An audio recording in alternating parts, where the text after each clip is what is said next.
एक लड़की थी जिसका नाम आयशा था। वो एक समझदार लेकिन थोड़ी लापरवाह आदत वाली लड़की थी।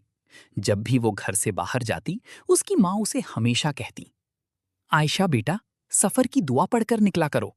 अल्लाह से हिफाजत मांगना सुन्नत है। लेकिन आयशा अक्सर मुस्कुराकर कह देती, अम्मी मैं ठीक हूँ, इतना फर्क नहीं पड़ता। उसकी छोटी बहन सना बिल्कुल अलग थी। वो अभी छोटी थी लेकिन दिल से बहुत ईमान वाली थी।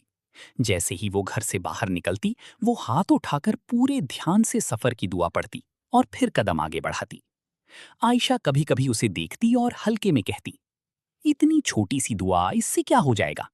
सना बस इतना कहती, दीदी हम अल्लाह से हिफाजत मांगते हैं, बाकी सब उसी के हाथ में है। दिन ऐसे ही गुजरते रहे। एक दिन आयशा और सना दोनों बाजार जाने के लिए निकली। रास्ता सामान्य था, मौसम भी ठीक था। आयशा जल्दी में थी और उसने इस बार भी दुआ नहीं पढ़ी।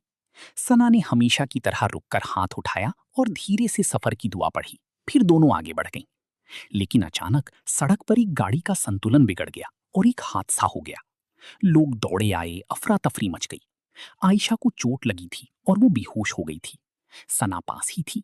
उसे हल्की चोट आई थी लेकिन वो होश में थी और सुरक्षित थी।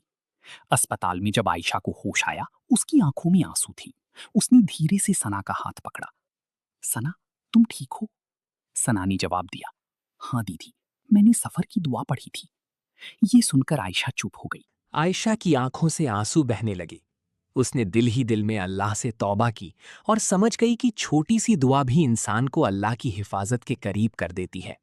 उस दिन के बाद आयशा जब भी घर से बाहर निकलती, मुस्कुराकर पहले सफर की दुआ पढ़ती और फिर कहती, अब मैं कभी लापरवाही नहीं करूंगी।